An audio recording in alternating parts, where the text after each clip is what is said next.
TBN ਦੇਖਣ ਵਾਲੇ ਸਮੁੱਚੇ ਦਰਸ਼ਕਾਂ ਨੂੰ ਦਵਿੰਦਰ ਸਿੰਘ ਬੈਨੀਪਾਲ ਵੱਲੋਂ ਪਿਆਰ ਅਤੇ ਸਤਿਕਾਰ ਸਹਿਤ ਸਤਿ ਸ਼੍ਰੀ ਅਕਾਲ।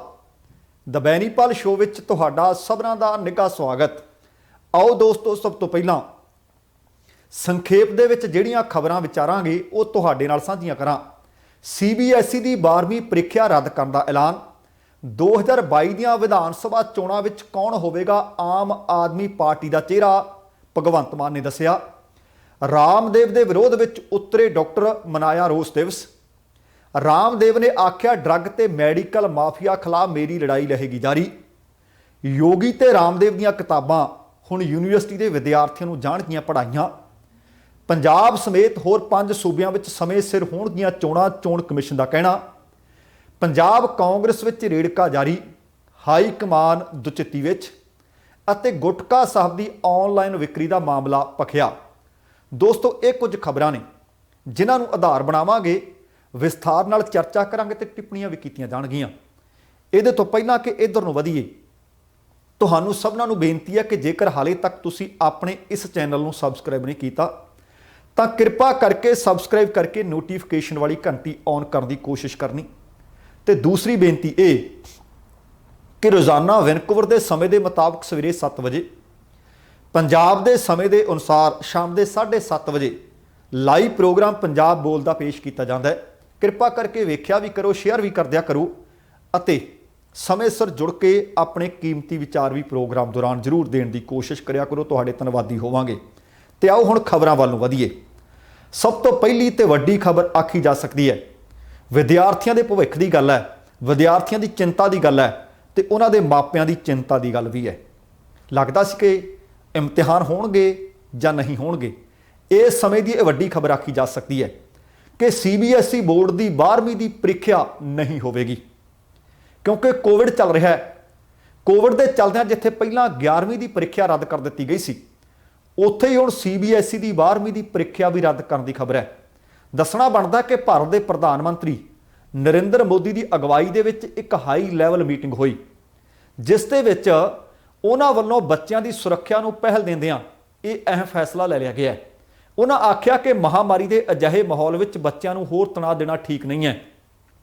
ਮੀਟਿੰਗ ਦੇ ਵਿੱਚ ਸਾਬਕਾ ਸਿੱਖਿਆ ਮੰਤਰੀ ਪ੍ਰਕਾਸ਼ ਜਾਵੜੇਕਰ, ਸਿਮਰਤੀ ਇਰਾਨੀ ਅਤੇ ਸੀਨੀਅਰ ਕੇਂਦਰੀ ਮੰਤਰੀ ਰਾਜਨਾਥ ਸ਼ਾਮਲ ਸਨ। ਮੌਜੂਦਾ ਸਿੱਖਿਆ ਮੰਤਰੀ ਰਮੇਸ਼ ਪੋਖਰਿਆਲ ਆਪਣੀ ਖਰਾਬ ਸਿਹਤ ਦੇ ਕਾਰਨ ਦੱਸਿਆ ਜਾ ਰਿਹਾ ਹੈ ਕਿ ਇਸ ਮੀਟਿੰਗ ਵਿੱਚ ਹਿੱਸਾ ਨਹੀਂ ਲੈ ਸਕੇ। ਤੇ ਨਾਲ ਹੀ ਖਬਰ ਮਿਲ ਰਹੀ ਹੈ ਕਿ CBSE ਤੋਂ ਬਾਅਦ ਹੁਣ ICSE ਬੋਰਡ ਨੇ ਵੀ ਆਪਣੀ 12ਵੀਂ ਦੀ ਪ੍ਰੀਖਿਆ ਰੱਦ ਕਰਨ ਦਾ ਐਲਾਨ ਕਰ ਦਿੱਤਾ ਹੈ। Council for Indian school certificate ਭਾਵ ICSE ਬੋਰਡ ਨੇ ਇਹ ਜਾਣਕਾਰੀ ਖੁਦ ਦਿੱਤੀ ਹੈ। ਪ੍ਰੀਖਿਆਵਾਂ ਰੱਦ ਕਰਨ ਤੋਂ ਬਾਅਦ ਹੁਣ ਅੰਕ ਦੇਣ ਲਈ ਮੁਲਾਂਕਣ ਪ੍ਰਕਿਰਿਆ ਦੇ ਮਾਪਦੰਡਾਂ ਦਾ ਛੇਤੀ ਫੈਸਲਾ ਕੀਤਾ ਜਾਏਗਾ। ਹਾਲਾਂਕਿ ਜੇਕਰ ਕੋਈ ਵਿਦਿਆਰਥੀ ਨਤੀਜੇ ਤੋਂ ਸੰਤੁਸ਼ਟ ਨਾ ਹੋਇਆ ਤਾਂ ਇਹ ਵੀ ਦੱਸਿਆ ਜਾ ਰਿਹਾ ਕਿ ਬਾਅਦ ਵਿੱਚ ਪ੍ਰੀਖਿਆ ਦੇ ਵਿੱਚ ਬੈਠਣ ਦਾ ਉਹਨੂੰ ਮੌਕਾ ਦਿੱਤਾ ਜਾਏਗਾ। ਲੋਕ ਨਿਰਮਾਣ ਅਤੇ ਸਕੂਲ ਸਿੱਖਿਆ ਮੰਤਰੀ ਪੰਜਾਬ ਵਿਜੇ ਇੰਦਰ ਸਿੰਗਲਾ ਨੇ CBSE ਦੇ ਵੱਲੋਂ 12ਵੀਂ ਦੀ ਪ੍ਰੀਖਿਆ ਰੱਦ ਕਰਨ ਦੇ ਫੈਸਲੇ ਨੂੰ ਜਿੱਥੇ ਸਹੀ ਦੱਸਿਆ, ਉੱਥੇ ਉਹਨਾਂ ਨੇ ਕੇਂਦਰ ਸਰਕਾਰ ਦੇ ਅੱਗੇ ਸਟੇਟ ਐਜੂਕੇਸ਼ਨ ਮਿਨਿਸਟਰਾਂ ਦੀ ਇੱਕ ਮੀਟਿੰਗ ਬੁਲਾਉਣ ਦੀ ਮੰਗ ਕੀਤੀ ਹੈ। ਸਿੰਗਲਾ ਨੇ ਕਿਹਾ ਕਿ ਕੇਂਦਰ ਸਰਕਾਰ ਦੇ ਵੱਲੋਂ ਜਦੋਂ ਵੀ ਕੋਈ ਫੈਸਲਾ ਲਿਆ ਜਾਂਦਾ ਹੈ ਤਾਂ ਉਹਦੇ ਪਿੱਛੇ ਕੋਈ ਪੁਖਤਾ ਪਲਾਨ ਨਹੀਂ ਹੁੰਦਾ, ਕੋਈ ਯੋਜਨਾ ਨਹੀਂ ਹੁੰਦੀ। ਉਹਨਾਂ ਨੇ ਨਾਲ ਦਾਅਵਾ ਕੀਤਾ, ਉਹ ਕਹਿੰਦੇ ਭਾਵੇਂ ਉਹ GST ਹੋਵੇ, ਭਾਵੇਂ ਨੋਟਬੰਦੀ ਹੋਵੇ, ਹੁਣ ਬੱਚਿਆਂ ਦੇ ਭਵਿੱਖ ਨੂੰ ਲੈ ਕੇ ਵੀ ਜਿਹੜਾ ਉਹਨਾਂ ਨੇ ਕੋਈ ਫੈਸਲਾ ਲਿਆ ਹੈ, ਲੱਗਦਾ ਕਿ ਉਹਨਾਂ ਕੋਲ ਕੋਈ ਪੁਖਤਾ ਪਲਾਨ ਨਹੀਂ, ਕੋਈ ਯੋਜਨਾ ਨਹੀਂ। ਪਰ ਉਹਨਾਂ ਵੱਲੋਂ ਇਹ ਕਹਿ ਕੇ ਫੈਸਲਾ ਲਿਆ ਗਿਆ ਹੈ ਕਿ ਕੋਈ ਨਹੀਂ, ਭਵਿੱਖ ਵਿੱਚ ਕੋਈ ਪਲਾਨ ਤਿਆਰ ਕਰ ਲਵਾਂਗੇ। ਵੇਖਦੇ ਹਾਂ ਕਿ ਸਟੇਟ ਐਜੂਕੇਸ਼ਨ ਮਿਨਿਸਟਰਾਂ ਦੀ ਕੇਂਦਰ ਦੇ ਵੱਲੋਂ ਕੋਈ ਮੀਟਿੰਗ ਬੁਲਾਈ ਜਾਂਦੀ ਹੈ ਜਾਂ ਨਹੀਂ। ਪਰ ਜਿਸ ਗੱਲ ਦੇ ਵਿੱਚ ਚਿੰਤਾ ਪ੍ਰਗਟਾਈ ਜਾ ਰਹੀ ਸੀ ਕਿ ਪੇਪਰ ਹੋਣਗੇ, ਨਹੀਂ ਹੋਣਗੇ, ਰੱਦ ਹੋਣਗੇ, ਅੱਗੇ ਪਾਏ ਜਾਣਗੇ, ਆਖਰਕਾਰ ਉਹ ਸਾਰੇ ਸਵਾਲਾਂ ਦਾ ਜਵਾਬ ਮਿਲ ਗਿਆ ਹੈ। ਅਗਲੀ ਖਬਰ ਹੈ ਜਿਹੜੀ, ਇਹ ਲਾਲਾ ਰਾਮਦੇਵ ਨਾਲ ਜੁੜੀ ਹੋਈ ਖਬਰ ਹੈ। ਮੈਂ ਵੈਸੇ ਉਹਨੂੰ ਢਿੱਡ ਘਮਾਉਣ ਵਾਲਾ ਬਾਬਾ ਕਹਿਣਾ ਹੁੰਦਾ। ਹੁਣ ਐਲੋਪੈਥੀ, ਉਹਨੂੰ ਲੈ ਕੇ ਸਵਾਲ ਚੱਕੇ, ਡਾਕਟਰਾਂ ਦੇ ਉੱਤੇ ਸਵਾਲ ਚੁੱਕੇ ਤੇ ਹੁਣ ਰਾਮਦੇਵ ਦੀ ਟਿੱਪਣੀ ਤੋਂ ਦੁਖੀ ਹੋ ਕੇ ਦਿੱਲੀ ਦੇ ਕਈ ਹਸਪਤਾਲਾਂ ਦੇ ਡਾਕਟਰਾਂ ਨੇ ਅੱਜ ਰਾਸ਼ਟਰ ਵਿਆਪੀ ਅੰਦੋਲਨ ਦੇ ਤਹਿਤ ਪ੍ਰਦਰਸ਼ਨ ਸ਼ੁਰੂ ਕਰ ਦਿੱਤਾ ਹੈ।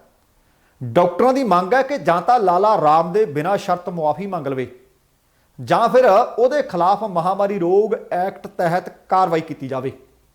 Federation of resident doctors association ਨੇ ਪ੍ਰਦਰਸ਼ਨ ਦੀ ਅਪੀਲ ਬੀਤੀ 29 ਤਰੀਕ ਨੂੰ ਕੀਤੀ ਸੀ ਅਤੇ ਇਸ ਗੱਲ ਤੇ ਜ਼ੋਰ ਦਿੱਤਾ ਸੀ ਕਿ ਅੰਦੋਲਨ ਦੌਰਾਨ ਸਿਹਤ ਤੇ ਸੇਵਾਵਾਂ ਪ੍ਰਭਾਵਿਤ ਨਹੀਂ ਹੋਣ ਦਿੱਤੀਆਂ ਜਾਣਗੀਆਂ। ਦਿੱਲੀ ਦੇ ਰੈਜ਼ੀਡੈਂਟ ਡਾਕਟਰਾਂ ਨੇ ਕਾਲੀਆਂ ਪੱਟੀਆਂ ਤੇ ਰਿਬਨ ਬੰਨ੍ਹ ਕੇ ਰੋਸ ਪ੍ਰਦਰਸ਼ਨ ਕੀਤਾ। ਕਈਆਂ ਹੋਰਨਾਂ ਸ਼ਹਿਰਾਂ ਤੋਂ ਵੀ ਅੰਦੋਲਨ ਦੀਆਂ ਇਸੇ ਤਰ੍ਹਾਂ ਦੀਆਂ ਖਬਰਾਂ ਮਿਲੀਆਂ ਨੇ। ਕੁਝ ਡਾਕਟਰਾਂ ਨੇ ਵਿਰੋਧ ਸੰਦੇਸ਼ ਲਿਖੇ ਹੋਏ ਪਲੇ ਕਾਰਡ ਵੀ ਫੜੇ ਹੋਏ ਸੀ, ਜਦਕਿ ਕਈਆਂ ਨੇ ਅਜਿਹੀਆਂ PPE ਕਿੱਟ ਪਹਿਨੀਆਂ ਹੋਈਆਂ ਸੀ ਜਿਨ੍ਹਾਂ ਦੇ ਪਿੱਛੇ ਕਾਲਾ ਦਿਵਸ ਪ੍ਰਦਰਸ਼ਨ ਲਿਖਿਆ ਹੋਇਆ ਸੀ। Federation of resident doctor association ਨੇ ਦੱਸਿਆ ਕਿ ਰਾਮਦੇਵ ਦੀਆਂ ਟਿੱਪਣੀਆਂ ਦੇ ਕਾਰਨ ਡਾਕਟਰਾਂ ਦਾ ਮਨੋਬਲ ਪ੍ਰਭਾਵਿਤ ਹੋਇਆ, ਜੋ ਕੋਵਿਡ-19 ਮਹਾਮਾਰੀ ਨਾਲ ਦਿਨ ਰਾਤ ਇੱਕ ਕਰਕੇ ਲੜਾਈ ਲੜ ਰਹੇ ਨੇ। ਉਹਨਾਂ ਆਖਿਆ ਕਿ ਸਾਡੀ ਮੰਗ ਹੈ ਕਿ ਲਾਲਾ ਜਾਂ ਤਾਂ ਜਨਤਕ ਰੂਪ ਨਾਲ ਬਗੈਰ ਸ਼ਰਤ ਮੁਆਫੀ ਮੰਗੇ, ਨਹੀਂ ਤੇ ਉਹਦੇ ਖਿਲਾਫ ਸਖਤ ਕਾਰਵਾਈ ਕੀਤੀ ਜਾਵੇ। ਜਾਣਕਾਰੀ ਮਿਲੀ ਹੈ ਕਿ ਏਮਜ਼, ਸਫਦਰਜੰਗ ਹਸਪਤਾਲ, ਲੇਡੀ ਹੋਲਡਿੰਗ ਮੈਡੀਕਲ ਕਾਲਜ ਹਸਪਤਾਲ, ਹਿੰਦੂ ਰਾਓ ਹਸਪਤਾਲ, ਸੰਜੇ ਗਾਂਧੀ ਮੈਮੋਰੀਅਲ ਹਸਪਤਾਲ, BR ਅੰਬੇਦਕਰ ਹਸਪਤਾਲ ਦੇ ਰੈਜ਼ੀਡੈਂਟ ਡਾਕਟਰਸ ਐਸੋਸੀਏਸ਼ਨ ਉਹਦੇ ਡਾਕਟਰਾਂ ਨੇ ਇਹਦੇ ਵਿੱਚ ਹਿੱਸਾ ਲਿਆ। ਤੇ ਦੂਸਰੇ ਪਾਸੇ ਇਹਦੇ ਤੋਂ ਬਾਅਦ ਲਾਲੇ ਦਾ ਵੀ ਬਿਆਨ ਆ ਗਿਆ। ਉਹ ਕਹਿੰਦਾ ਇਹ ਮੇਰੀ ਲੜਾਈ ਬੰਦ ਨਹੀਂ ਹੋਈ। ਐਲੋਪੈਥੀ ਬਨਾਮ ਆਯੁਰਵੇਦ ਨੂੰ ਲੈ ਕੇ ਕਹਿੰਦਾ ਜਿਹੜੀ ਡਿਬੇਟ ਚੱਲ ਰਹੀ ਹੈ, ਇਹ ਵਿਵਾਦ ਮੈਂ ਖਤਮ ਤਾਂ ਕਰਨਾ ਚਾਹੁੰਦਾ ਹਾਂ, ਪਰ ਇਹਦੇ ਵਾਸਤੇ ਹੁਣ ਮੈਂ ਹੱਲ ਕੀ ਕਰੂੰ? ਕਹਿੰਦੇ ਮੌਨ ਯੋਗ ਰੱਖੂੰ, ਮੌਨ ਧਾਰਨ ਕਰ ਲੈਣਾ। ਉਹ ਆਖਿਆ ਕਹਿੰਦੇ ਮੇਰੀ ਬਸ ਹੁਣ ਇਹੀ ਇੱਕ ਰਾਹ ਰਹਿ ਗਿਆ। ਉਹਨੇ ਦੁਹਰਾਇਆ ਕਿ ਲੜਾਈ ਡਰੱਗ ਮਾਫੀਆ ਦੇ ਵਿਰੁੱਧ ਜੋ ਚੱਲ ਰਹੀ ਹੈ ਉਹ ਜਾਰੀ ਰੱਖਾਂਗਾ। ਲਾਲਾ ਰਾਮਦੇਵ ਨੇ ਕਿਹਾ ਕਿ ਐਲੋਪੈਥੀ ਅਤੇ ਐਲੋਪੈਥਿਕ ਡਾਕਟਰਾਂ ਨਾਲ ਉਹਦਾ ਕੋਈ ਵਿਵਾਦ ਨਹੀਂ, ਉਹ ਉਹਦਾ ਆਦਰ ਕਰਦੇ ਆ। ਜੇ ਆਦਰ ਕਰਦੇ ਆ ਤੇ ਜਿਹੜੀ ਚੀਜ਼ ਨੂੰ ਹੁਣ ਜੇ ਕਹੀ ਜਾਈਏ ਕਿ ਤੇਰੇ ਨਾਲ ਸਾਡਾ ਕੋਈ ਰੌਲਾ ਨਹੀਂ, ਪਰ ਸਾਡਾ ਯੋਗ ਨਾਲ ਰੌਲਾ ਹੈ, ਤੂੰ ਆਪਣੇ ਆਪ ਨੂੰ ਯੋਗ ਗੁਰੂ ਕਹਾਉਣਾ ਹੈ। ਜੇ ਕੋਈ ਕਹੇ ਕਿ ਮੇਰਾ ਐਲੋਪੈਥੀ ਨਾਲ ਰੌਲਾ ਪਰ ਐਲੋਪੈਥੀ ਦੇ ਡਾਕਟਰਾਂ ਨਾਲ ਰੌਲਾ ਨਹੀਂ, ਇਹ ਭਲਾ ਕਿਵੇਂ ਹੋ ਸਕਦਾ? ਕਿਉਂਕਿ ਉਸੇ ਚੀਜ਼ ਦੀ ਉਹਨਾਂ ਨੇ ਪੜ੍ਹਾਈ ਪੜ੍ਹੀ ਹੈ, ਉਸੇ ਚੀਜ਼ ਦੇ ਨਾਲ ਉਹ ਐਲਾਨ ਕਰ ਰਿਹਾ, ਇਲਾਜ ਕਰ ਰਿਹਾ, ਉਹੀ ਉਹਨਾਂ ਦੀ ਪ੍ਰਣਾਲੀ ਹੈ। ਉਹ ਕਹਿੰਦਾ ਜਿਨ੍ਹਾਂ ਗੱਲਾਂ ਤੇ ਐਲੋਪੈਥੀ ਡਾਕਟਰਾਂ ਨੂੰ ਇਤਰਾਜ਼ ਸੀ ਉਹ ਤਾਂ ਮੈਂ ਪਹਿਲੇ ਦਿਨ ਵਾਪਸ ਲੈ ਲਈਆਂ ਸੀ, ਬਗੈਰ ਸ਼ਰਤ ਵਾਪਸ ਲੈ ਲਈਆਂ ਸੀ। ਇਹੀ ਨਹੀਂ, ਮੈਂ ਅਫਸੋਸ ਵੀ ਪ੍ਰਗਟਾਇਆ ਸੀ, ਪਰ ਵਿਵਾਦ ਫਿਰ ਵੀ ਚੱਲ ਰਿਹਾ ਹੈ। ਇਸ ਨੂੰ ਮੈਂ ਸਮਾਪਤ ਕਰਨ ਵਾਸਤੇ ਮੌਨ ਯੋਗ ਕਰਾਂਗਾ। ਇੱਕੋ ਇੱਕ ਆਪਾਂ ਕਹਿੰਦੇ ਮੇਰੇ ਕੋਲ ਇਹੀ ਰਹਿ ਗਿਆ। ਪਰ ਉਹ ਕਹਿੰਦਾ ਡਰੱਗ ਮਾਫੀਆ ਦੇ ਖਿਲਾਫ ਮੈਂ ਆਵਾਜ਼ ਉਠਾਈ ਸੀ ਅਤੇ ਉਠਾ ਕੇ ਰੱਖਾਂਗਾ, ਕਿਉਂਕਿ ਉਹ ਮੇਰਾ ਧੰਦਾ ਬੰਦ ਕਰਵਾਉਣਾ ਚਾਹੁੰਦੇ ਨੇ। ਸ਼ਾਇਦ ਇਹ ਯਾਦ ਹੋਵੇ ਦਰਸ਼ਕਾਂ ਨੂੰ, ਮੈਂ ਕੱਲ ਇੱਕ ਪ੍ਰੋਗਰਾਮ ਵਿੱਚ ਕਿਹਾ ਸੀ ਕਿ ਲਾਲਾ ਰਾਮਦੇਵ ਨੂੰ ਐਲੋਪੈਥੀ ਤੋਂ ਅਲਰਜੀ ਨਹੀਂ, ਅਲਰਜੀ ਇਸ ਗੱਲ ਤੋਂ ਹੈ ਕਿ ਉਹਦਾ ਧੰਦਾ ਬੰਦ ਹੋ ਰਿਹਾ ਹੈ। ਤੁਸੀਂ ਇਹ ਦੇਖੋ ਕਿ ਅਸੀਂ ਰੀਸਾਂ ਤਾਂ ਕਰਦੇ ਹਾਂ, ਅਮਰੀਕਾ ਦੀਆਂ ਰੀਸਾਂ ਕਰਨੀਆਂ ਚਾਹੁੰਦੇ ਹਾਂ, ਚੀਨ ਦੀਆਂ, ਪਰ ਚੀਨ ਦੇ ਵਿੱਚ ਇੰਡੀਆ ਨਾਲੋਂ ਵੀ ਵੱਧ ਲੋਕ, ਮੈਂ ਇਹ ਟਿੱਪਣੀ ਕੀਤੀ ਸੀ ਕਿ ਜੜੀ ਬੂਟੀਆਂ ਦੇ ਉੱਤੇ ਇਲਾਜ ਕਰਦੇ ਆ ਤੇ ਉਹਦੇ ਤੇ ਨਿਰਭਰ ਕਰਦੇ ਆ। ਪਰ ਕੋਈ ਚੀਨ ਵਾਲੇ ਪਾਸਿਓਂ ਕਿਸੇ ਵੀ ਅਖਬਾਰ 'ਚ ਕੋਈ ਕਾਤਰਜੀਵੀ ਖਬਰ ਦੀ ਲੱਗੀ ਹੋਵੇ ਕਿਸੇ ਨੇ ਪੜ੍ਹੀ ਹੈ, ਕਿਸੇ ਨੇ ਸੁਣੀ ਹੈ ਕਿ ਕੋਵਿਡ ਦੇ ਟੀਕਿਆਂ ਦੇ ਉੱਤੇ ਇਤਰਾਜ਼ ਪ੍ਰਗਟਾਇਆ ਹੋਵੇ? ਪਰ ਸਾਡੇ ਵਾਲੇ ਪਾਸੇ ਹੀ ਇਤਰਾਜ਼ ਹੋ ਰਿਹਾ ਹੈ, ਕਿਉਂਕਿ ਇਤਰਾਜ਼ ਇਸ ਗੱਲ ਦਾ ਹੈ ਕਿ ਮੇਰੀਆਂ ਦਵਾਈਆਂ, ਮੇਰੀ ਪਤੰਜਲੀ ਦੀ ਮਾਰਕੀਟ ਘਟ ਰਹੀ ਹੈ, ਮੇਰਾ ਉਤਪਾਦ ਮੈਂ ਵਧਾਇਆ ਸੀ ਪਰ ਖਪਤ ਘਟ ਰਹੀ ਹੈ। ਹੁਣ ਵੇਖੋ ਕਿ ਆਉਣ ਵਾਲੇ ਦਿਨਾਂ ਦੇ ਵਿੱਚ ਡਾਕਟਰਾਂ ਨੇ ਰੋਸ ਪ੍ਰਦਰਸ਼ਨ ਸ਼ੁਰੂ ਕਰ ਦਿੱਤਾ ਤੇ ਉਹ ਕਹਿੰਦਾ ਮੈਂ ਮੌਨ ਰੱਖ ਲੈਣਾ, ਮੌਨ ਵਰਤ ਰੱਖੂੰਗਾ। ਉਹ ਕਹਿੰਦਾ ਮੈਂ ਯੋਗ ਦੇ ਨਾਲ ਨਾਲ ਬਿਜ਼ਨਸ ਗੁਰੂ ਵੀ ਹਾਂ। ਆਪਣੇ ਆਪ ਨੂੰ ਕਿੰਨੇ ਡਾਕਟਰ ਵੀ ਆਖ ਲਿਆ ਸੀ। ਇਹ ਦਾਅਵੇ ਕਰੇ ਵੀ ਕਿਉਂ ਨਾ? ਜਿਹੜਾ ਕਾਨੂੰਨ ਨੂੰ ਚੈਲੰਜ ਕਰ ਸਕਦਾ ਕਿ ਮੈਨੂੰ ਤੁਹਾਡਾ ਬਾਪ ਵੀ ਗ੍ਰਿਫਤਾਰ ਨਹੀਂ ਕਰ ਸਕਦਾ, ਸ਼ਰੇਆਮ ਪ੍ਰੋਟੋਕੋਲ ਨੂੰ ਚੈਲੰਜ ਕਰ ਰਿਹਾ ਹੈ, ਕਾਨੂੰਨ ਨੂੰ ਚੈਲੰਜ ਕਰ ਰਿਹਾ, ਪਰ ਹਾਲੇ ਤੱਕ ਹੋਇਆ ਕੁਛ ਵੀ ਨਹੀਂ। ਤੇ ਹੋ ਕੀ ਰਿਹਾ? ਆਹ ਸ਼ਾਇਦ ਤੁਹਾਡੇ ਵਾਸਤੇ ਅਚੰਭੇ ਵਾਲੀ ਖਬਰ ਹੋਵੇ ਕਿ ਹੁਣ ਇਸ ਲਾਲਾ ਰਾਮਦੇਵ ਨੂੰ ਅਤੇ ਯੂਪੀ ਦੇ ਮੁੱਖ ਮੰਤਰੀ ਯੋਗੀ ਆਦਿੱਤਿਆਨਾਥ ਨੂੰ ਯੂਨੀਵਰਸਿਟੀ ਦੇ ਵਿਦਿਆਰਥੀਆਂ ਨੂੰ ਪੜ੍ਹਾਇਆ ਜਾਊਗਾ। ਖਬਰ ਮਿਲ ਰਹੀ ਹੈ ਕਿ ਚੌਧਰੀ ਚਰਨ ਸਿੰਘ ਯੂਨੀਵਰਸਿਟੀ ਦੇ ਪਾਠਕ੍ਰਮ ਦਾ ਇਹ ਹਿੱਸਾ ਹੋਣਗੇ। ਯੂਨੀਵਰਸਿਟੀ ਦੇ ਮੁਤਾਬਕ ਇਹ ਕਦਮ ਵਿਦਿਆਰਥੀਆਂ ਨੂੰ ਉਹਨਾਂ ਦੀ ਪ੍ਰਾਚੀਨ ਸੱਭਿਆਚਾਰਕ ਵਿਰਾਸਤ ਅਤੇ ਵਿਰਾਸਤ ਨੂੰ ਸਿਰਜਣ ਵਾਲਿਆਂ ਦੇ ਬਾਬਤ ਜਾਣੂ ਕਰਵਾਉਣ ਲਈ ਇੱਕ ਅਹਿਮ ਕਦਮ ਚੁੱਕਿਆ ਗਿਆ ਹੈ। ਯੋਗੀ ਆਦਿੱਤਿਆਨਾਥ ਦੀ ਹਠ ਯੋਗ ਕਾ ਸਵਰੂਪ ਵਾ ਸਾਧਨਾ ਅਤੇ ਰਾਮਦੇਵ ਦੀ ਯੋਗ ਸਾਧਨਾ ਵਾ ਯੋਗ ਚਿਕਿਤਸਾ ਰਹੱਸਿਆ ਇਹ ਕਿਤਾਬਾਂ ਪੜ੍ਹਾਈਆਂ ਜਾਣਗੀਆਂ। ਦੂਸਰੇ ਸਮੈਸਟਰ ਦੇ ਫਿਲਾਸਫੀ ਦੇ ਵਿਦਿਆਰਥੀਆਂ ਨੂੰ ਇਹ ਕਿਤਾਬਾਂ ਪੜ੍ਹਾਈਆਂ ਜਾਣਗੀਆਂ। ਇਸ ਵਿਸ਼ੇ ਨੂੰ ਵਿਦਿਆਰਥੀ ਹੋਰਨਾਂ ਕੋਰਸਾਂ ਨਾਲ ਵੀ ਕਹਿੰਦੇ ਚੁਣ ਸਕਣਗੇ।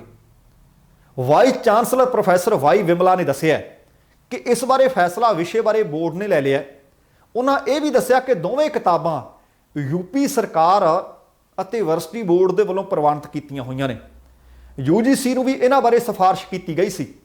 ਨਵੀਂ ਸਿੱਖਿਆ ਨੀਤੀ ਦੇ ਤਹਿਤ ਉਹਨਾਂ ਇਹ ਵੀ ਦੱਸਿਆ ਕਿ ਯੂਨੀਵਰਸਿਟੀ ਕੋਲ 30% ਪਾਠਕ੍ਰਮ ਚੁਣਨ ਦੀ ਆਗਿਆ ਹੋਇਆ ਕਰਦੀ ਹੈ ਤੇ ਇਹ ਫੈਸਲਾ ਖੇਤੀ ਪ੍ਰਸੰਗ ਨੂੰ ਧਿਆਨ ਵਿੱਚ ਰੱਖ ਕੇ ਲਿਆ ਗਿਆ ਹੈ, ਇਲਾਕੇ ਨੂੰ ਧਿਆਨ ਵਿੱਚ, ਖੇਤਰ ਨੂੰ ਧਿਆਨ ਵਿੱਚ ਰੱਖ ਕੇ ਲੈ ਲਿਆ ਗਿਆ ਹੈ ਅਤੇ 2 ਕਿਤਾਬਾਂ ਦੀ ਚੋਣ ਕੀਤੀ ਗਈ ਹੈ ਅਤੇ ਇਹ 7 ਕਿਤਾਬਾਂ ਸੀ ਕਿ 7 ਦੇ ਵਿੱਚੋਂ ਵਿਦਿਆਰਥੀਆਂ ਨੂੰ ਕਿਹੜੀਆਂ ਪੜ੍ਹਾਈਆਂ ਜਾਣ।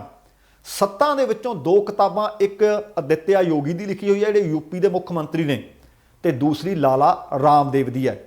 ਉਹਨਾਂ ਨੇ ਕਿਹਾ ਕਿ ਉਦਾਹਰਣ ਦੇ ਤੌਰ ਤੇ ਜਿਹੜੇ ਵਿਦਿਆਰਥੀ ਬੋਟਨੀ ਪੜ੍ਹਦੇ ਆ ਉਹਨਾਂ ਨੂੰ ਆਯੁਰਵੇਦ ਵਿਕਸਿਤ ਕਰਨ ਵਾਲੇ ਸੰਤਾਂ ਅਤੇ ਇਸ ਦੇ ਵਿਕਾਸ ਵਿੱਚ ਯੋਗਦਾਨ ਪਾਉਣ ਵਾਲਿਆਂ ਦੇ ਬਾਰੇ ਪੜ੍ਹਨ ਦੀ ਜ਼ਰੂਰਤ ਹੈ। ਭਾਵ ਕਹਿੰਦੇ ਜਿਹੜੇ ਇਹ ਵਿਗਿਆਨ ਦੀ ਪੜ੍ਹਾਈ ਪੜ੍ਹਦੇ ਆ ਉਹ ਵੀ ਪੜ੍ਹਨ।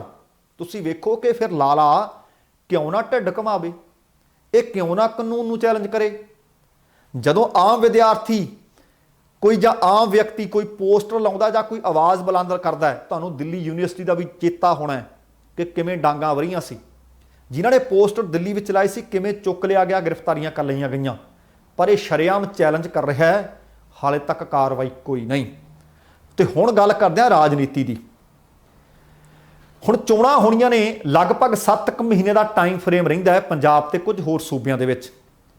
ਇਹਦੇ ਬਾਬਤ ਚੋਣ ਕਮਿਸ਼ਨ ਨੇ ਆਪਣੇ ਪੱਤੇ ਖੋਲ੍ਹੇ ਹੈ। ਸ਼ਾਇਦ ਕੁਝ ਕੁ ਲੋਕਾਂ ਨੂੰ ਲੱਗਦਾ ਸੀ ਕਿ ਕੋਵਿਡ ਚੱਲ ਰਿਹਾ, ਚੋਣਾਂ ਨਾ ਹੋਣ, ਪਰ ਚੋਣ ਕਮਿਸ਼ਨ ਨੇ ਆਖ ਦਿੱਤਾ ਹੈ ਕਿ ਪੰਜਾਬ ਸਮੇਤ 5 ਸੂਬਿਆਂ ਦੇ ਵਿੱਚ ਅਗਲੇ ਸਾਲ ਹੋਣ ਵਾਲੀਆਂ ਚੋਣਾਂ ਸਮੇਂ ਸਿਰ ਕਰਵਾਈਆਂ ਜਾਣਗੀਆਂ। ਮੁੱਖ ਚੋਣ ਕਮਿਸ਼ਨਰ ਸੁਸ਼ੀਲ ਚੰਦਰਾ ਨੇ ਆਖਿਆ ਕਿ ਕਰੋਨਾ ਕਾਲ ਦੇ ਵਿੱਚ ਕਮਿਸ਼ਨ ਨੇ ਬਿਹਾਰ 'ਚ ਵੀ, ਪੱਛਮੀ ਬੰਗਾਲ ਤੇ 4 ਹੋਰ ਵਿਧਾਨ ਸਭਾ ਖੇਤਰਾਂ ਦੇ ਵਿੱਚ ਚੋਣਾਂ ਕਰਵਾਈਆਂ ਹੀ ਨੇ, ਹੋਰਨਾਂ ਸੂਬਿਆਂ ਵਿੱਚ ਚੋਣਾਂ ਕਰਵਾਈਆਂ ਹੀ ਨੇ ਤੇ ਚੰਗਾ ਤਜਰਬਾ ਰਿਹਾ ਹੈ। ਤਜਰਬਾ ਬਿਲਕੁਲ ਚੰਗਾ ਰਿਹਾ ਹੈ ਕਿਉਂਕਿ ਚੋਣਾਂ ਕਰਵਾਉਣੀਆਂ ਲਾਜ਼ਮੀ ਸੀ, ਲੋਕਾਂ ਦੀਆਂ ਜਾਨਾਂ ਬਚਾਉਣੀਆਂ ਲਾਜ਼ਮੀ ਨਹੀਂ। ਪੰਜਾਬ, ਯੂਪੀ, ਉੱਤਰਾਖੰਡ, ਗੋਆ ਅਤੇ ਮਣੀਪੁਰ ਦੇ ਵਿੱਚ ਅਗਲੇ ਵਰੇ ਮਾਰਚ ਦੇ ਅੰਤ ਤੋਂ ਪਹਿਲਾਂ ਚੋਣਾਂ ਕਰਵਾਈਆਂ ਜਾ ਸਕਦੀਆਂ ਨੇ। ਉਹਨਾਂ ਕਿਹਾ ਕਿ ਚੋਣਾਂ ਕਰਵਾਉਣਾ ਤੇ ਵਿਧਾਨ ਸਭਾ ਦਾ ਕਾਰਜਕਾਲ ਖਤਮ ਹੋਣ ਤੋਂ ਪਹਿਲਾਂ ਜਿੱਤੇ ਉਮੀਦਵਾਰਾਂ ਦੀ ਸੂਚੀ ਰਾਜਪਾਲ ਨੂੰ ਸੌਂਪਣਾ ਚੋਣ ਕਮਿਸ਼ਨ ਦੀ ਪਹਿਲੀ ਡਿਊਟੀ ਹੈ। ਜਦੋਂ ਉਹਨਾਂ ਨੂੰ ਪੁੱਛਿਆ ਗਿਆ ਕਿ ਕੀ ਚੋਣ ਕਮਿਸ਼ਨ ਕੋਵਿਡ-19 ਕਾਰਨ ਅਗਲੇ ਸਾਲ 5 ਸੂਬਿਆਂ ਦੀਆਂ ਵਿਧਾਨ ਸਭਾ ਚੋਣਾਂ ਸਮੇਂ ਸਿਰ ਕਰਵਾ ਸਕੇਗਾ, ਕਿਉਂਕਿ ਹਾਲੀਆ ਹੀ ਕੁਝ ਲੋਕ ਸਭਾ ਤੇ ਵਿਧਾਨ ਸਭਾ ਜ਼ਿਮਨੀ ਚੋਣਾਂ ਨੂੰ ਮੁਲਤਵੀ ਕੀਤਾ ਗਿਆ ਹੈ। ਕੋਵਿਡ-19 ਦੀ ਦੂਸਰੀ ਲਹਿਰ ਸਿਖਰਾਂ ਤੇ ਹੈ। ਕੁਝ ਰਾਜ ਸਭਾ ਜ਼ਿਮਨੀ ਚੋਣਾਂ ਤੇ 2 ਸਾਲਾ ਵਿਧਾਨ ਪਰਿਸ਼ਦ ਚੋਣਾਂ ਵੀ ਮੁਲਤਵੀ ਕੀਤੀਆਂ ਗਈਆਂ ਨੇ। ਉਹਨਾਂ ਕਿਹਾ ਕਿ ਤੁਹਾਨੂੰ ਵੀ ਪਤਾ ਹੈ ਕਿ ਕੋਵਿਡ-19 ਦੀ ਦੂਸਰੀ ਲਹਿਰ ਖਤਮ ਹੋਣ ਕਿਨਾਰੇ ਹੈ। ਕੇਸਾਂ ਦੀ ਗਿਣਤੀ ਲਗਾਤਾਰ ਘਟ ਰਹੀ ਹੈ। ਅਸੀਂ ਮਹਾਮਾਰੀ ਦੌਰਾਨ, ਉਹ ਕਹਿੰਦੇ, ਬਿਹਾਰ ਦੇ ਵਿੱਚ ਵੀ ਚੋਣਾਂ ਕਰਵਾਈਆਂ, ਅਸੀਂ ਹੋਰਨਾਂ ਸੂਬਿਆਂ ਦੇ ਵਿੱਚ ਵੀ ਚੋਣਾਂ ਕਰਵਾਈਆਂ ਨੇ। ਸਾਨੂੰ ਤਜਰਬਾ ਹੋ ਗਿਆ ਕਿ ਚੋਣਾਂ ਕੋਵਿਡ ਕਾਲ ਵਿੱਚ ਕਿਵੇਂ ਕਰਵਾਈਆਂ ਜਾ ਸਕਦੀਆਂ ਨੇ। ਮਹਾਮਾਰੀ ਦੌਰਾਨ ਚੋਣਾਂ ਕਰਵਾਉਣ ਦਾ ਤਜਰਬਾ ਵੀ ਚੰਗਾ ਰਿਹਾ।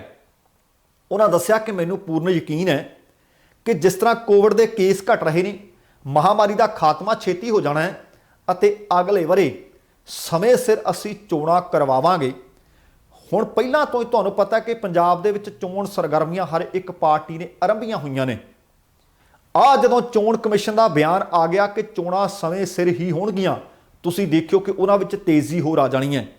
ਸ਼੍ਰੋਮਣੀ ਅਕਾਲੀ ਦਲ ਨੇ ਤਾਂ ਆਪਣੇ ਕਈ ਉਮੀਦਵਾਰ ਵੀ ਐਲਾਨ ਦਿੱਤੇ ਹੋਏ ਆ ਤੇ ਕਾਂਗਰਸ ਵਾਲੇ ਰੇੜਕਾ ਪਾਈ ਬੈਠੇ ਆ ਤੇ ਉਹ ਇਸ ਵਕਤ ਦਿੱਲੀ ਦਰਬਾਰ ਦੇ ਵਿੱਚ ਹਾਜ਼ਰੀ ਭਰ ਰਹੇ ਆ।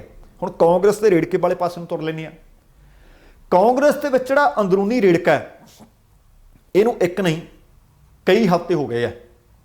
ਪਾਰਟੀ ਹਾਈ ਕਮਾਂਡ ਵੱਲੋਂ ਥਾਪੀ 3 ਮੈਂਬਰੀ ਕਮੇਟੀ, 3 ਮੈਂਬਰੀ ਪੈਨਲ ਨੇ 2 ਦਿਨਾਂ ਦੇ ਵਿੱਚ ਲਗਭਗ 50 ਲੀਡਰਾਂ ਦੇ ਨਾਲ ਤੇ ਕੁਝ ਤਜਰਬੇਕਾਰ ਸਿਆਸੀ ਮਾਹਿਰਾਂ ਦੇ ਨਾਲ ਮੁੱਖ ਮੰਤਰੀ ਕੈਪਟਨ ਅਮਰਿੰਦਰ ਸਿੰਘ ਦੇ ਹੱਕ ਵਿੱਚ ਅਤੇ ਵਿਰੋਧ ਵਿੱਚ ਵਿਚਾਰ ਸੁਣ ਲਏ ਹੈ ਤੇ ਆਉਂਦੇ 1-2 ਦਿਨਾਂ ਦੇ ਵਿੱਚ ਉਮੀਦ ਹੈ ਕਿ ਬਾਕੀ ਵਿਧਾਇਕਾਂ ਤੇ ਪੰਜਾਬ ਦੇ ਹੋਰ ਨੀਤੀ ਘਾੜਿਆਂ ਦੀ ਰਾਏ ਲਈ ਜਾਏਗੀ ਅਤੇ ਇਹ ਰਾਏ ਲੈਣ ਉਪਰੰਤ ਕੋਈ ਵਿਚਕਾਰਲਾ ਰਸਤਾ ਆਉਂਦੀਆਂ ਪੰਜਾਬ ਵਿਧਾਨ ਸਭਾ ਚੋਣਾਂ ਤੋਂ ਪਹਿਲਾਂ ਪਾਰਟੀ ਦੀ ਇੱਕ ਮੁੱਠਤਾ ਵਾਸਤੇ ਕੱਢਿਆ ਜਾ ਸਕਦਾ ਹੈ। ਪਰ ਸਵਾਲ ਹੈ ਕਿ ਕੀ ਇੱਕ ਮੁੱਠਤਾ ਦਾ ਰਾਹ ਇਹ ਪੈਨਲ ਕੱਢ ਸਕੇਗਾ, ਇਹ ਕਮੇਟੀ ਕੱਢ ਸਕੇਗੀ? ਪੰਜਾਬ ਦੇ ਲੋਕਾਂ ਦੇ ਵਿੱਚ ਅੱਜ ਇਹ ਸੋਚ ਭਾਰੂ ਹੋ ਚੁੱਕੀ ਹੈ ਕਿ ਸੰਕਟ ਦੀ ਘੜੀ ਚੋਂ ਕੀ ਮੁੱਖ ਮੰਤਰੀ ਕੈਪਟਨ ਅਮਰਿੰਦਰ ਸਿੰਘ ਮਜ਼ਬੂਤ ਹੋ ਕੇ ਨਿਕਲਣਗੇ?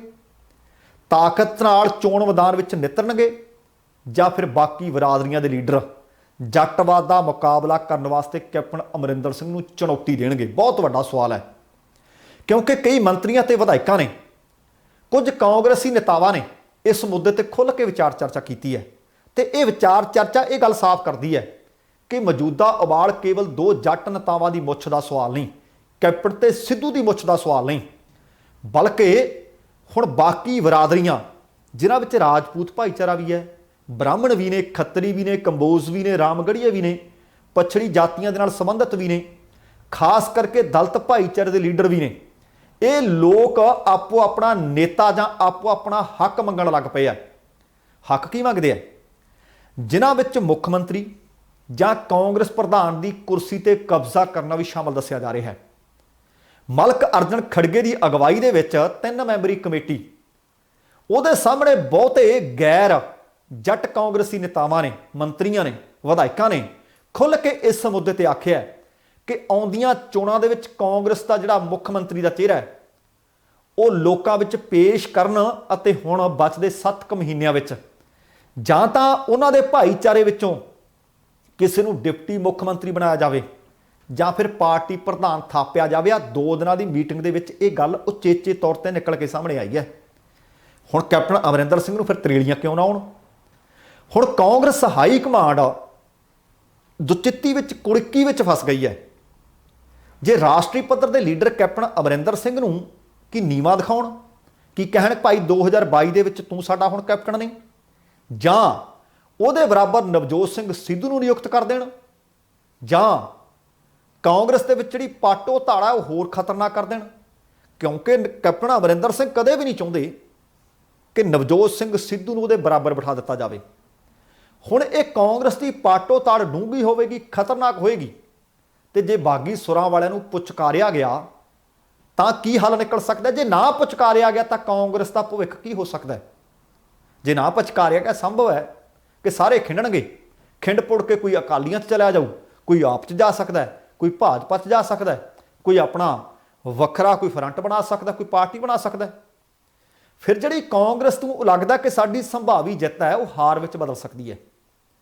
ਤੇ ਸੀਨੀਅਰ ਕਾਂਗਰਸੀ ਨੇਤਾ ਤਾਂ ਇੱਥੋਂ ਤੱਕ ਆਖ ਰਹੇ ਨੇ ਕਿ ਬਹੀ ਕੜੀ 'ਚ ਉਬਾਲ ਹੈ, ਛੇਤੀ ਬੈਠ ਜਾਏਗਾ, ਪਰ ਚੋਣਾਂ ਵਿੱਚ ਇਸ ਦਾ ਨੁਕਸਾਨ ਜ਼ਰੂਰ ਹੋਵੇਗਾ।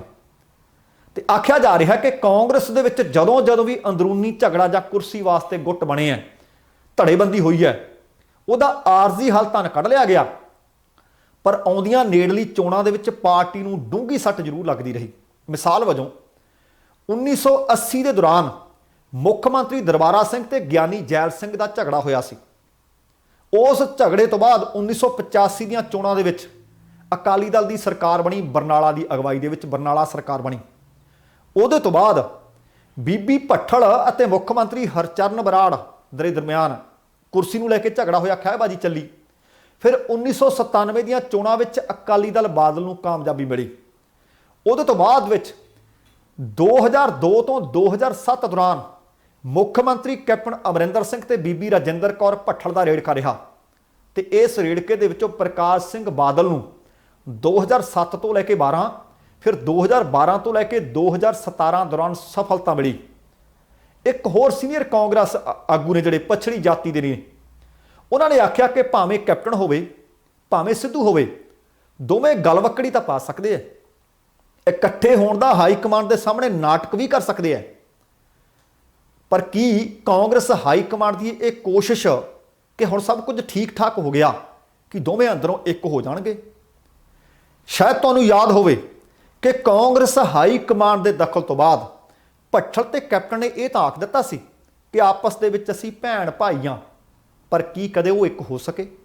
ਕੀ ਨੀਅਤ ਇੱਕ ਹੋ ਸਕੀ ਕਿ ਇੱਕ ਦੂਸਰੇ ਦੇ ਨੇੜੇ ਕੁਰਸੀਆਂ ਢਾਹ ਕੇ ਬੈਠਣ ਜੋਗੇ ਹੋਏ? ਸਮੇਂ-ਸਮੇਂ ਤੇ ਕਾਂਗਰਸ ਦਾ ਇਸ ਗੁੱਟਬਾਜ਼ੀ ਨੇ ਨੁਕਸਾਨ ਕੀਤਾ ਹੈ। ਇਕੱਲੀ ਕਾਂਗਰਸ ਤਾਂ ਨਹੀਂ, ਅਕਾਲੀਆਂ ਵਿੱਚ ਪਾਟੋ ਧਾੜ ਹੋਈ, ਅੱਜ ਵਿਰੋਧੀ ਧਿਰ 'ਚ ਵੀ ਨਹੀਂ ਬੈਠੇ। ਆਮ ਆਦਮੀ ਪਾਰਟੀ ਦੇ ਧੜੇ ਬਣੇ ਤੇ ਅੱਜ ਸਥਿਤੀ ਕੀ ਆ, ਤੁਸੀਂ ਉਸ ਗੱਲ ਦਾ ਅੰਦਾਜ਼ਾ ਖੁਦ ਲਾ ਸਕਦੇ ਹੋ। ਆ ਸੱਤਾਧਾਰੀਆਂ ਦਾ ਨੁਕਸਾਨ ਵੱਡੇ ਪੱਧਰ ਤੇ ਹੋਵੇਗਾ। ਜੇ ਵੱਡੇ ਪੱਧਰ ਤੇ ਨਹੀਂ ਹੋਵੇਗਾ ਤਾਂ ਭਰਪਾਈ ਨੂੰ ਜ਼ਰੂਰ ਸਮਾਂ ਲੱਗੂਗਾ। ਤੇ ਇਹ ਵੀ ਪਤਾ ਲੱਗਿਆ ਕਿ ਕੈਪਟਨ ਪੱਖੀ ਇੱਕ ਧਾਰਨਾ ਇਹ ਵੀ ਬਣ ਚੁੱਕੀ ਹੈ कि बागी सुरां वाले नूं झटका तो जरूर दिता जाए। कैप्टन ते पार्टी अंदर अदला बदली भी जरूर की जानी बनती है। हुण जिथे पंजाब कांग्रेस की खाना जंगी के नवेड़े के वास्ते मलकरजन खड़गे की पार्टी ਉਹਦੀ अगवाई ਦੇ ਵਿੱਚ ਜਿਹੜੀ कमेटी बनी हुई है, ਤੇ ਨਾਲ ही दूसरे पासे खबरां बन रही ने कि पार्टी के साबका प्रधान राहुल गांधी ਉਹਨਾਂ ਦੇ ਵੱਲੋਂ ਵੱਡੀਆਂ ਸਰਗਰਮੀਆਂ लगातार 2 ਦਿਨਾਂ ਤੋਂ जारी ने दिल्ली ਦੇ ਵਿੱਚ, ਅਤੇ तीसरे दिन ਅੱਜ प्रताप सिंह बाजवा, शमशेर सिंह दुल्लो ਤੇ ਕਈਆਂ ਦੇ ਨਾਲ ਹੋਰ ਮੀਟਿੰਗਾਂ ਕਰਨੀਆਂ ਨੇ। ਤੇ ਖਬਰ ਹੈ ਕਿ ਵੀਰਵਾਰ ਵਾਲੇ ਦਿਨ कैप्टन अमरिंदर सिंह ਦੇ ਨਾਲ ਮੁਲਾਕਾਤਾਂ ਹੋਣੀਆਂ ਨੇ। ਹੁਣ ਕਾਂਗਰਸ ਦਾ ਜਿਹੜਾ ਨਾਰਾਜ਼ ਧੜਾ ਉਹਦੇ ਆਗੂ ਮੰਨੇ ਜਾਂਦੇ ਨੇ ਨਵਜੋਤ ਸਿੰਘ ਸਿੱਧੂ। ਖਬਰਾਂ ਮਿਲੀਆਂ ਕਿ ਸਿੱਧੂ ਸਮੇਤ ਲਗਭਗ 25 ਵਿਧਾਇਕਾਂ ਤੇ ਮੰਤਰੀਆਂ ਦੇ ਨਾਲ ਖੜਗੇ ਨੇ ਮੁਲਾਕਾਤ ਕੀਤੀ, ਤੇ ਦੂਸਰੇ ਪਾਸੇ ਰਾਹੁਲ ਗਾਂਧੀ ਨੇ ਵੀ ਪੰਜਾਬ ਦੇ ਵਿਧਾਇਕਾਂ ਨੂੰ ਫੋਨ ਤੇ ਰਾਬਤਾ ਕੀਤਾ। ਦਿੱਲੀ ਵਿੱਚ ਹੋਈ ਮੀਟਿੰਗ ਦੌਰਾਨ ਅਹਿਮ ਗੱਲ ਜਿਹੜੀ ਦੱਸਣੀ ਚਾਹੁੰਦਾ ਉਹ ਇਹ ਰਹੀ ਕਿ ਹਰ ਵਿਧਾਇਕ ਤੇ ਮੰਤਰੀ ਨੂੰ ਖੜਗੇ ਕਮੇਟੀ ਨੇ 10 ਤੋਂ 15 ਮਿੰਟ ਤੱਕ ਸੁਣਿਆ, ਉਹਨਾਂ ਨੂੰ ਸਮਾਂ ਦਿੱਤਾ, ਪਰ ਨਵਜੋਤ ਸਿੰਘ ਸਿੱਧੂ ਨੂੰ 15 ਜਾਂ 20 ਮਿੰਟ ਤੱਕ ਨਹੀਂ ਸੁਣਿਆ। ਪਤਾ ਲੱਗਿਆ ਕਿ ਲਗਭਗ 2 ਘੰਟਿਆਂ ਤੱਕ ਸਿੱਧੂ ਨਾਲ ਇਸ ਕਮੇਟੀ ਨੇ ਮੁਲਾਕਾਤ ਕੀਤੀ ਹੈ। ਹੁਣ ਸਿੱਧੂ ਨੂੰ ਜ਼ਿਆਦਾ ਸਮਾਂ ਦੇਣਾ ਵੀ ਚਰਚਾ ਦਾ ਵਿਸ਼ਾ ਬਣ ਗਿਆ। ਕਮੇਟੀ ਮੈਂਬਰਾਂ ਨੂੰ ਮਿਲੇ ਕਈ ਵਿਧਾਇਕਾਂ ਨੇ ਦੱਸਿਆ ਕਿ ਪੰਜਾਬ ਦੇ ਤਾਜ਼ਾ ਸਿਆਸੀ ਹਾਲਾਤ ਦੇ ਮੱਦੇਨਜ਼ਰ ਜ਼ਿਆਦਾਤਰ ਵਿਧਾਇਕ ਮੁੱਖ ਮੰਤਰੀ ਕੈਪਟਨ ਅਮਰਿੰਦਰ ਸਿੰਘ ਦੇ ਖਿਲਾਫ ਭੁਗਤ ਕੇ ਆਏ ਨੇ। ਇਹਨਾਂ ਵਿਧਾਇਕਾਂ ਨੇ ਇਹ ਵੀ ਦੱਸਿਆ ਕਿ ਜ਼ਿਆਦਾਤਰ ਵਿਧਾਇਕ ਭਾਵੇਂ ਨਵਜੋਤ ਸਿੰਘ ਸਿੱਧੂ ਨੂੰ ਵੱਡੀ ਜ਼ਿੰਮੇਵਾਰੀ ਦੇਣ ਦੇ ਹੱਕ ਵਿੱਚ ਤਾਂ ਨਹੀਂ, ਪਰ ਇਹ ਗੱਲ ਉਹਨਾਂ ਨੇ ਜ਼ਰੂਰ ਤਸਲੀਮ ਕੀਤੀ ਹੈ ਕਮੇਟੀ ਦੇ ਸਾਹਮਣੇ ਕਿ ਆਗਾਮੀ ਵਿਧਾਨ ਸਭਾ ਚੋਣਾਂ ਦੇ ਵਾਸਤੇ ਨਵਜੋਤ ਸਿੰਘ ਸਿੱਧੂ ਕਾਂਗਰਸ ਪਾਰਟੀ ਵਾਸਤੇ ਜਿੱਤ ਵਾਸਤੇ ਸਹਾਇਕ ਸਿੱਧ ਹੋ ਸਕਦੇ ਨੇ। ਇਹਨੂੰ ਗਵਾਇਆ ਨਹੀਂ ਕਿਸੇ ਵੀ ਕੀਮਤ ਤੇ ਜਾ ਸਕਦਾ। ਇਹ ਗੱਲ ਨਵਜੋਤ ਸਿੰਘ ਸਿੱਧੂ ਦੇ ਵਿਰੋਧੀਆਂ ਨੇ ਵੀ ਆਖੀ ਹੈ। ਪਰ ਪਤਾ ਲੱਗਿਆ ਕਿ ਖੜਗੇ ਕਮੇਟੀ ਅਤੇ ਰਾਹੁਲ ਗਾਂਧੀ ਦੇ ਵੱਲੋਂ ਪਾਰਟੀ ਅੰਦਰ ਚੱਲ ਰਹੀ ਖਾਨਾ ਜੰਗੀ ਦੇ ਹੱਲ ਵਾਸਤੇ ਇੱਕ ਵਿਸਥਾਰਤ ਰਿਪੋਰਟ ਤਲਬ ਕੀਤੀ ਜਾ ਰਹੀ ਹੈ। ਕਮੇਟੀ ਦੇ ਮੈਂਬਰ ਪਤਾ ਲੱਗਿਆ ਕਿ ਘੱਟ ਬੋਲਦੇ ਆ। ਵਿਧਾਇਕਾਂ ਤੇ ਮੰਤਰੀਆਂ ਨੂੰ ਜਿਹੜੇ 15 ਤੋਂ 20 ਮਿੰਟ ਦਾ ਸਮਾਂ ਦਿੱਤਾ ਜਾ ਰਿਹਾ, ਵੱਧ ਤੋਂ ਵੱਧ ਬੋਲਣ ਦਾ ਸਮਾਂ ਦਿੱਤਾ ਜਾ ਰਿਹਾ ਹੈ। ਇਹ ਵੀ ਪਤਾ ਲੱਗਿਆ ਕਿ ਕਾਂਗਰਸ ਦੇ ਸਾਬਕਾ ਪ੍ਰਧਾਨ ਰਾਹੁਲ ਗਾਂਧੀ ਵੱਲੋਂ ਵੀ ਇੱਕ ਹੋਰ ਰਣਨੀਤੀ ਅਪਣਾਈ ਜਾ ਰਹੀ ਹੈ, ਜਿਸ ਦੇ ਅਧੀਨ ਟਰਾਂਸਪੋਰਟ, ਕੇਬਲ ਮਾਫੀਆ, ਬੇਅਦਬੀ ਕਾਂਡ ਅਤੇ ਹੋਰਨਾਂ ਮੁੱਦਿਆਂ ਦੇ ਬਾਬਤ ਵੀ ਵਿਧਾਇਕਾਂ ਤੇ ਮੰਤਰੀਆਂ ਤੋਂ ਉਹਨਾਂ ਦਾ ਪੱਖ ਉਹਨਾਂ ਤੋਂ ਵੱਖਰੇ ਤੌਰ ਤੇ ਲਿਆ ਜਾ ਰਿਹਾ ਹੈ। ਇਹ ਵੀ ਖਬਰ ਮਿਲ ਰਹੀ ਹੈ ਕਿ ਪੰਜਾਬ ਪੁਲਿਸ ਦੇ ਖੁਫੀਆ ਵਿੰਗ ਦੇ ਸੂਤਰ ਦੱਸ ਰਹੇ ਨੇ ਕਿ ਸਰਕਾਰ ਦੇ ਮੰਤਰੀਆਂ ਤੇ ਵਿਧਾਇਕਾਂ ਦੇ ਸੰਬੰਧੀ ਖੁਫੀਆ ਵਿੰਗ ਤੋਂ ਰਿਪੋਰਟ ਤਿਆਰ ਕਰਵਾਈ ਜਾ ਰਹੀ ਹੈ, ਤਾਂ ਕਿ ਕਿਹੜਾ ਵਿਧਾਇਕ ਕਿਹੜੇ ਗੈਰ ਕਾਨੂੰਨੀ ਧੰਦੇ ਦੇ ਜੁੜਿਆ ਹੋਇਆ। ਖੁਫੀਆ ਵਿੰਗ ਦੀਆਂ ਰਿਪੋਰਟਾਂ ਖਬਰਾਂ ਨੇ ਕਿ ਖੜਗੇ ਕਮੇਟੀ ਦੇ ਸਾਹਮਣੇ ਰੱਖੀਆਂ ਜਾਣਗੀਆਂ। ਮੁੱਖ ਮੰਤਰੀ ਕੈਪਟਨ ਅਮਰਿੰਦਰ ਸਿੰਘ ਨਾਲ ਮੁਲਾਕਾਤ ਤੋਂ ਬਾਅਦ ਜਿਹੜੀ ਉਮੀਦ ਹੈ ਕਿ ਆਉਣ ਵਾਲੇ ਵੀਰਵਾਰ ਨੂੰ ਕੀਤੀ ਜਾਏਗੀ, ਇਹ ਖੁਫੀਆ ਵਿਭਾਗ ਦੀ ਰਿਪੋਰਟ ਵੱਖੋ-ਵੱਖ ਵਿਧਾਇਕਾਂ ਤੇ ਮੰਤਰੀਆਂ ਵੱਲੋਂ ਦਿੱਤੇ ਸੁਝਾਅ, ਆਪਣਾ ਕੀਤਾ ਗਿਲਾ ਸ਼ਿਕਵਾ ਪਾਰਟੀ ਪ੍ਰਧਾਨ ਸੋਨੀਆ ਗਾਂਧੀ ਦੇ ਸਾਹਮਣੇ ਇੱਕ ਰਿਪੋਰਟ ਦੇ ਰੂਪ ਵਿੱਚ ਰੱਖ ਦਿੱਤਾ ਜਾਵੇਗਾ।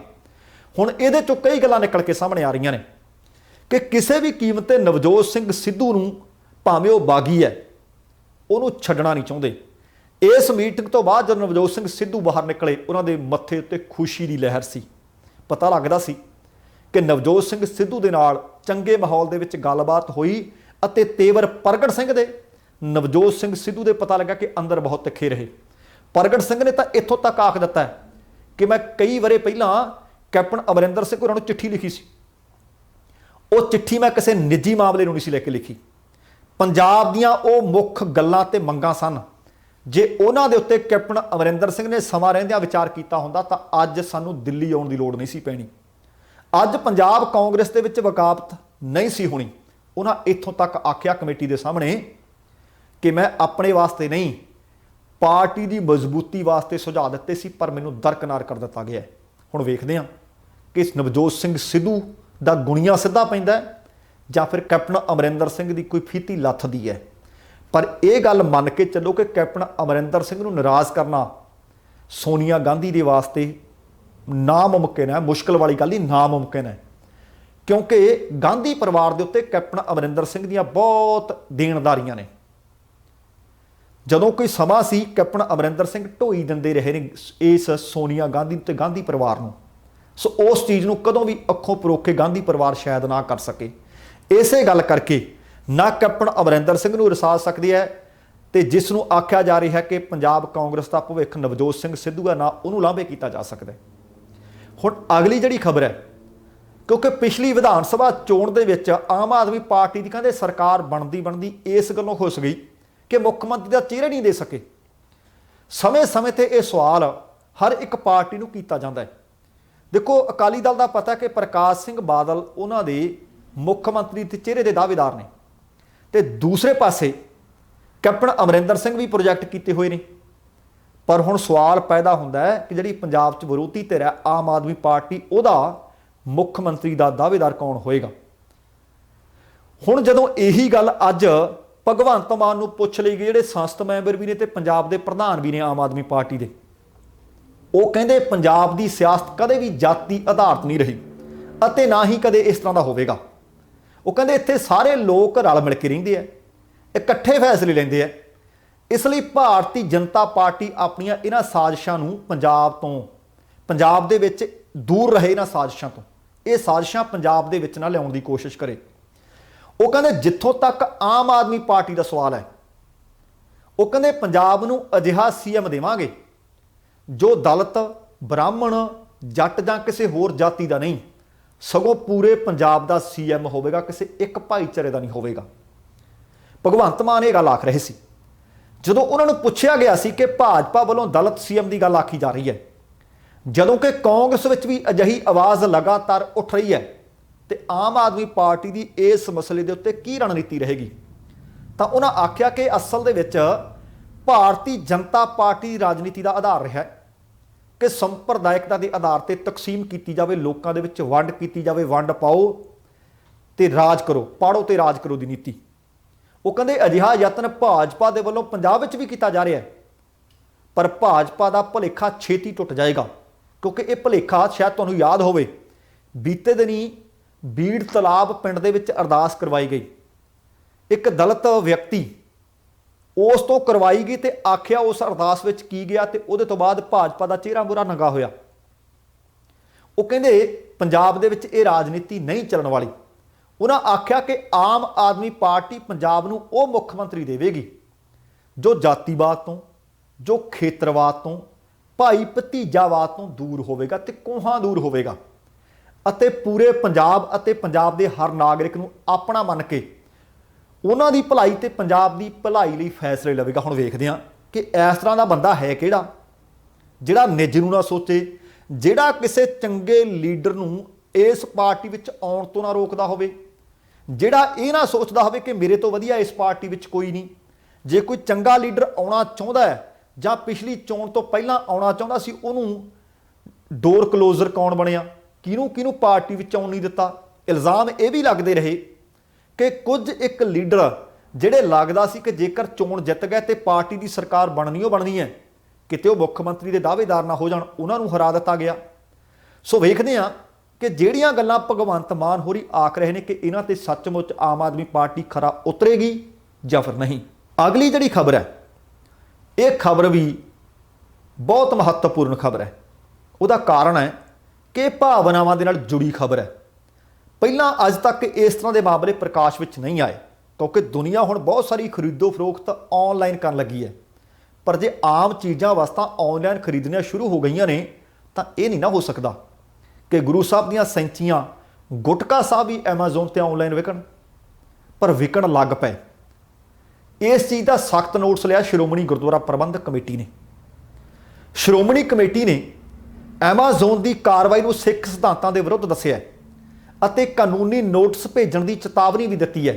ਇਸੇ ਦੌਰਾਨ ਸਿੱਖ ਜਥੇਬੰਦੀ ਸਿੱਖ ਯੂਥ ਪਾਵਰ ਆਫ ਪੰਜਾਬ ਨੇ ਐਮਾਜ਼ੋਨ ਦੇ ਦਫ਼ਤਰਾਂ ਦੇ ਬਾਹਰ ਪ੍ਰਦਰਸ਼ਨ ਵੀ ਕੀਤਾ। ਸ਼੍ਰੋਮਣੀ ਕਮੇਟੀ ਦੇ ਮੁੱਖ ਸਕੱਤਰ ਐਡਵੋਕੇਟ ਹਰਜਿੰਦਰ ਸਿੰਘ ਧਾਮੀ ਨੇ ਕਿਹਾ ਕਿ ਗੁਰਬਾਣੀ ਦੇ ਸਤਿਕਾਰ ਨੂੰ ਮੁੱਖ ਰੱਖਦਿਆਂ ਗੁਟਕਾ ਸਾਹਿਬ ਦੀ ਆਨਲਾਈਨ ਵਿਕਰੀ ਕਰਨਾ ਬਿਲਕੁਲ ਠੀਕ ਨਹੀਂ ਹੈ। ਇਸ ਨਾਲ ਸਿੱਖ ਭਾਈਚਾਰੇ ਵਿੱਚ ਰੋਸ ਦੀ ਲਹਿਰ ਹੈ। ਉਹਨਾਂ ਐਮਾਜ਼ੋਨ ਨੂੰ ਆਪਣੀ ਵੈਬਸਾਈਟ ਤੋਂ ਗੁਰੂ ਗ੍ਰੰਥ ਸਾਹਿਬ ਦੀਆਂ ਸੈਂਚੀਆਂ ਤੇ ਗੁਟਕਾ ਸਾਹਿਬ ਦੀ ਵਿਕਰੀ ਦਾ ਪ੍ਰਚਾਰ ਤੁਰੰਤ ਬੰਦ ਕਰਨ ਵਾਸਤੇ ਆਖਿਆ। ਉਹਨਾਂ ਕਿਹਾ ਕਿ ਜੇ ਉਹਨਾਂ ਤੁਰੰਤ ਸਪਸ਼ਟੀਕਰਨ ਨਾ ਭੇਜਿਆ ਤਾਂ ਸ਼੍ਰੋਮਣੀ ਕਮੇਟੀ ਦੇ ਵੱਲੋਂ ਐਮਾਜ਼ੋਨ ਖਿਲਾਫ ਕਾਨੂੰਨੀ ਕਾਰਵਾਈ ਕੀਤੀ ਜਾਏਗੀ। ਇਸੇ ਤਰ੍ਹਾਂ ਸ਼ਾਇਦ ਇੱਕ ਵੀਡੀਓ ਤੁਸੀਂ ਵੀ ਦੇਖੀ ਹੋਵੇ ਕਿ ਕੇਸ ਰਹਿਤ ਇੱਕ ਨੌਜਵਾਨ ਕਿਰਪਾਨ ਉਹਨੇ ਪਾਈ ਹੋਈ ਹੈ ਤੇ ਭੰਗੜਾ ਪਾ ਰਿਹਾ, ਉਹ ਵੀਡੀਓ ਵਾਇਰਲ ਹੋਈ ਹੈ। ਵੀਡੀਓ ਸੰਬੰਧੀ ਸ਼੍ਰੋਮਣੀ ਕਮੇਟੀ ਨੇ ਸਖਤ ਨੋਟਿਸ ਲਿਆ। ਧਾਮੀ ਹੋਰਾਂ ਨੇ ਕਿਹਾ ਕਿ ਇਸ ਸੰਬੰਧੀ ਸਾਈਬਰ ਕ੍ਰਾਈਮ ਸੈੱਲ ਨੂੰ ਇੱਕ ਸ਼ਿਕਾਇਤ ਭੇਜ ਦਿੱਤੀ ਗਈ ਹੈ ਅਤੇ ਬਣਦੀ ਕਾਰਵਾਈ ਉਹਨਾਂ ਨੌਜਵਾਨਾਂ ਨੂੰ ਲੱਭ ਕੇ ਕੀਤੀ ਜਾਵੇਗੀ। ਸੋ ਦੋਸਤੋ, ਇਹ ਸੀ ਅੱਜ ਦਾ ਪ੍ਰੋਗਰਾਮ। ਉਮੀਦ ਕਰ ਰਹੇ ਹਾਂ ਕਿ ਤੁਹਾਨੂੰ ਚੰਗਾ ਲੱਗਿਆ ਹੋਵੇਗਾ। ਜੇ ਸੱਚਮੁੱਚ ਪ੍ਰੋਗਰਾਮ ਚੰਗਾ ਲੱਗਿਆ, ਕਿਰਪਾ ਕਰਕੇ ਲਾਈਕ ਵੀ ਕਰ ਦੇਣਾ ਤੇ ਸ਼ੇਅਰ ਕਰਨ ਦੀ ਵੀ ਕਿਰਪਾਲਤਾ ਕਰਨੀ। ਤੇ ਨਾਲ ਹੀ ਜੇਕਰ ਹਾਲੇ ਤੱਕ ਤੁਸੀਂ ਆਪਣੇ ਇਸ ਚੈਨਲ ਨੂੰ ਸਬਸਕ੍ਰਾਈਬ ਨਹੀਂ ਕੀਤਾ ਤਾਂ ਕਿਰਪਾ ਕਰਕੇ ਸਬਸਕ੍ਰਾਈਬ ਕਰਕੇ ਨੋਟੀਫਿਕੇਸ਼ਨ ਵਾਲੀ ਘੰਟੀ ਜ਼ਰੂਰ ਔਨ ਕਰ ਲੈਣੀ। ਤੁਹਾਡੇ ਦਿਲੋਂ ਧੰਨਵਾਦੀ ਹੋਵਾਂਗੇ। ਹੁਣ ਸਮਾਂ ਸਮਾਪਤ ਹੈ। ਜਾਣ ਤੋਂ ਪਹਿਲਾਂ ਕਹਾਂਗਾ, ਜ਼ਿੰਦਗੀ ਜਿੰਦਾਦਲੀ ਦਾ ਨਾਮ ਹੈ। ਦਵਿੰਦਰ ਸਿੰਘ ਬੈਨੀਪਾਲ ਨੂੰ ਆਗਿਆ ਦਿਓ। ਸਤਿ ਸ਼੍ਰੀ ਅਕਾਲ। ਤੇਰਾ ਭਰਾ।